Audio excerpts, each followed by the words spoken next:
अच्छा जी, तो chapter number 2 जो था हमारा जर्नल, इसका लास्ट क्वेश्चन है क्वेश्चन नंबर 7। वो देख लेते हैं। Following in the journal of mister Ambar traders. और यहाँ पे कुछ जर्नल एंट्रीज दी हुई मिस्टर अंबर ट्रेडर्स की, ठीक है। जैसे कि जर्नल एंट्रीज आपको नजर आ रही हैं कि जैसे कि 1 जनवरी का ये cash debit and capital credit. जब कैश डेबिट होता है, कैपिटल क्रेडिट होता है, तो वो इन्वेस्टमेंट की एंट्री होती है, जो कि 60,000 की इन्होंने कोई इन्वेस्टमेंट की होगी कैश के थ्रू। फिर ये 4 जनवरी है, prepaid shop rent cash credit. मतलब इन्होंने कोई शॉप रेंट होगा जो एडवांस में दे दिया होगा, ठीक है ना, तो वो प्रीपेड हो जाता है 80,000 का। एंड 5 जनवरी को इन्होंने बैंक डेबिट कैश क्रेडिट, मतलब कोई कैश वगैरह डिपॉजिट कराया होगा, उसकी एंट्री इन्होंने एक बना के दी है 10,000 से। एंड फिर 6 जनवरी की परचेजेस डेबिट कैश क्रेडिट है, अकाउंट पेबल क्रेडिट है। मतलब उन्होंने कोई परचेजेस करी है 25,000 की, जो थोड़ा कैश इन्होंने दे दिया 5,000 से, एंड बाकी का पैसा जो है वो बाद में देंगे 20,000 से। मतलब कुछ कैश में परचेजेस किए हैं और कुछ उधार पे करी हैं। एंड 10 जनवरी को इन्होंने कैश डेबिट है, बैंक डेबिट है और सेल्स क्रेडिट है। मतलब 20,000 की इन्होंने सेल्स करी है, जो कि कैश इनके पास 10,000 का आ गया है, बाकी का जो 10,000 है वो बैंक में। मतलब इन्होंने 20,000 की सेल्स करी, तो 10,000 रुपये इन्होंने अपने हाथ में रखे हैं और 10,000 रुपये इन्होंने डिपॉजिट कराए, इसलिए बैंक डेबिट है। ये 10 जनवरी की एक एंट्री इन्होंने बना के दी है। फिर 11 जनवरी को ड्राइंग डेबिट कैश क्रेडिट। मतलब ऑनर जो है अंबर ट्रेडर्स, उन्होंने अपने पर्सनल यूज के लिए कुछ बैंक वो बिजनेस से कैश विड्रॉ किया है, जो कि 5,000 का, ठीक है। एक ये 11 जनवरी की एंट्री है। अब हमें रिक्वायरमेंट में क्या कर रहा है, देखिए जन एंट्री का चैप्टर है, लेकिन जन एंट्री इन्होंने क्वेश्चन में खुद दी हुई है, मतलब हमें सॉल्व करके, तो हमें करना क्या है जन एंट्री का। तो रिक्वायरमेंट में देखेंगे, write down transaction for each journal entry recorded in journal of Ambar traders. मतलब ये कहा है कि आपने हर एक एंट्री की ट्रांजैक्शन बनानी है, ठीक है ना। नॉर्मली हमें क्या दिया होता है कि हमें ट्रांजेक्शन्स दी गई होती है, हमें जर्नल में उसको रिकॉर्ड करना होता है। अब यहाँ पे अपोजिट है, यहाँ पे जर्नल एंट्री हमें बना के दे दी गई है, अब हमें उसकी ट्रांजेक्शन लिखनी है। तो हम नंबर 1 देखते जाएंगे, एंट्री पिक करते रहेंगे और हम जो है 1 बाय 1 उसकी ट्रांजैक्शंस रेडी करते रहेंगे। तो सबसे पहले जो है हमने देखा कि 1 जनवरी को जो इन्होंने एंट्री बनाई है वो कैश डेबिट कैपिटल क्रेडिट की बनाई। तो मैंने जैसे कि आप लोगों को बताया है कि ये इन्वेस्टमेंट की एंट्री होती है। तो इन्वेस्टमेंट की ट्रांजेक्शन किस तरीके से बनाएंगे, जैसे कि यहाँ पे वही आपने कंपनी का नाम लिख दिया, फिर आपने लिखा भाई ट्रांजेक्शन ऑफ जर्नल। अब मैं जर्नल एंट्री नहीं बना रहा हूँ, यहाँ पे मैं ट्रांजेक्शन बना रहा हूँ, ठीक है। इस मिड वाली लाइन में हम वो लिखते हैं जो हम काम कर रहे होते हैं, ठीक है। For the month of January 2011, ये जो जनवरी का मतलब 2011 की जनवरी था, ठीक है। अब 1 जनवरी की मैंने ट्रांजैक्शन क्या बनाई, यहाँ पे आप डेट लिखते रहेंगे और उसकी ट्रांजैक्शन 1 बाय 1 लिखते रहेंगे। तो 1 जनवरी 2011 की जो ट्रांजैक्शन है वो इस तरीके से बनाई कि owner started business with cash 60,000, ठीक है। जब भी कोई आप इन्वेस्टमेंट करता है ऑनर, तो उसकी ट्रांजैक्शन इसी तरीके से होती है ना कि ऑनर ने स्टार्ट किया है बिजनेस और कैश के साथ 60,000। यहाँ आप अपनी वर्डिंग में भी लिख सकते हैं, ठीक है ना। यहाँ आप अपनी मतलब एक ये है कि एक सेंटेंस लिखना है, ठीक है ना। जैसे कि इन्वेस्टमेंट का एक सेंटेंस लिखना है कि उसमें आप बस पता लग रहा हो कि हाँ भाई ये ट्रांजैक्शन जो इस बात को एक्सप्लेन कर रही है कि ऑनर जो है वो इन्वेस्टमेंट कर रहे हैं, ठीक है। तो मैंने ट्रांजैक्शन इस तरीके से बना दी कि owner started business with cash ₹60,000। ये 1 जनवरी की जर्नल एंट्री को देखते हुए मैंने ट्रांजैक्शन लिख दी। अब सेकंड जो एंट्री थी वो थी 4 जनवरी 2011 की, prepaid shop rent cash credit 80,000 से।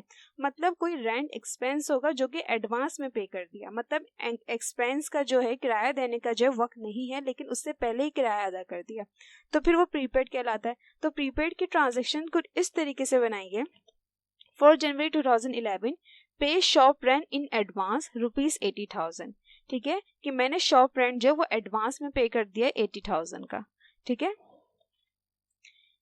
थर्ड एंट्री जो है वो 5 जनवरी 2011 की, जो कि बैंक डेबिट कैश क्रेडिट 10,000 से।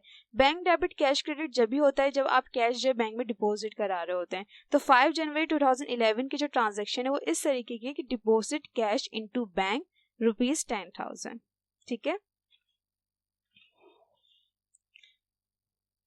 फिर हम देखते हैं 6 जनवरी 2011 की परचेजेस डेबिट है, कैश क्रेडिट है, अकाउंट पेबल क्रेडिट है। अच्छा, परचेजेस इन्होंने 25,000 की करी थी, ठीक है। कैश जो है वो 5,000 का इन्होंने दे दिया है, बाकी का अकाउंट पेबल 20,000 से, मतलब 25,000 की टोटल परचेजेस की थी, जिसमें से 5,000 रुपये दे दिए हैं और बाकी के पैसे जो हैं वो बाद में देंगे, जो कि 20,000 इन्होंने बाद में देंगे।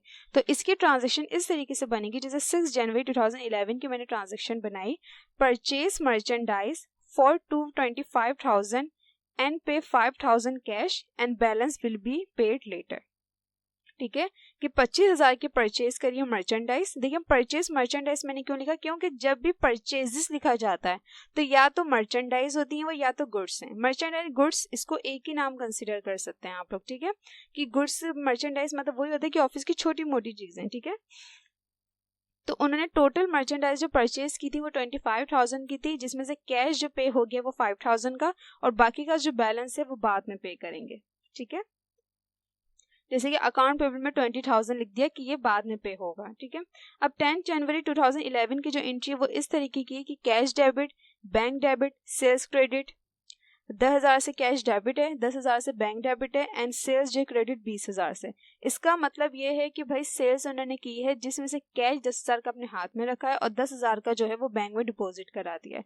इसकी ट्रांजेक्शन्स कुछ इस तरीके की बनेगी, जैसे कि 10 जनवरी 2011 की ट्रांजेक्शन मैंने बनाई कि sold merchandise for ₹20,000 and receive 10,000 cash and cheque for the balance, ठीक है। आप ये ट्रांजेक्शन भी बना सकते हो, ठीक है, क्योंकि जब भी बैंक डेबिट हो रहा होता है या तो वो ये होता है कि भाई 20,000 की सेल्स की होगी उन्होंने, आधे पैसे अपने हाथ में रखे होंगे या आधे पैसे जो है वो बैंक में डिपॉजिट करा दिए होंगे, ठीक है। या ये होता है कि भाई वो जो है क्या 10,000 रुपये जो है वो दे दिए हैं, बाकी 10,000 रुपये भाई वो जिसको भी सेल की होगी उसने कह दिया भाई 10,000 रुपये आप हाथों हाथ ले लें और 10,000 रुपये जो है वो बैंक में डिपॉजिट करा दे। तो इसकी ट्रांजेक्शन इसी तरीके से बनेगी, sold merchandise for ₹20,000 and receive 10,000 cash and cheque for the balance, ठीक है। तो इसलिए हमने इसकी एंट्री बनाई कि सेल्स 20,000 से 10,000 रुपये इन्होंने दे दिए, बाकी 10,000 रुपये का इन्होंने हमें चेक दिया है, तो वो 10,000 रुपये कहाँ गए, बैंक में गए, इसलिए कैश की जगह बैंक आया यहाँ पर, ठीक है। वरना ये होता है कि 20,000 रुपये हम कैश में लिख देते और 20,000 का सेल्स क्रेडिट हो जाता, लेकिन इन्होंने जो है वो कैश मतलब सारी सेल्स जो है वो कैश के थ्रू हुई ही नहीं है, ठीक है।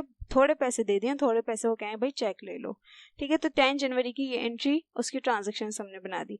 11 जनवरी 2011 जो है वो ड्राइंग्स डेबिट है एंड कैश क्रेडिट है 5,000 से, मतलब मालिक जो है अंबर उन्होंने विड्रॉ किया है कैश फ्रॉम बिजनेस से। तो 11 जनवरी 2011 की जो ट्रांजेक्शन है वो इस तरीके की बनी है कि withdraw cash ₹5,000 from bank for personal use, ठीक है, कि विड्रॉ किया है कैश 5,000 का फ्रॉम बैंक से या बिजनेस से, कुछ भी आप लिख सकते हैं, फॉर पर्सनल यूज के लिए, ठीक है। बस जब भी पर्सनल यूज के लिए ऑनर विड्रॉ करेंगे कैश, तो क्रेडिट साइड पे वो चीज होती है जो आप विड्रॉ कर रहे होते हैं और डेबिट साइड पे जो है ड्राइंग लिखते हैं। मस्ट होता है कि डेबिट साइड पे तो ड्राइंग ही आनी है, भाई क्रेडिट साइड पे जो चीज आप विड्रॉ कर रहे होते हैं वो तो ज्यादातर जो ऑनर होते हैं वो कैश ही विड्रॉ करते हैं, बैंक से करते हैं या तो बिजनेस से निकाल लेते हैं, ठीक है। तो क्वेश्चन नंबर 7 कंप्लीट हो गया है। आप लोग का चैप्टर नंबर 2 जो है जर्नल एंट्री वो आप लोग का कंप्लीट हो गया है। अल्लाह हाफिज।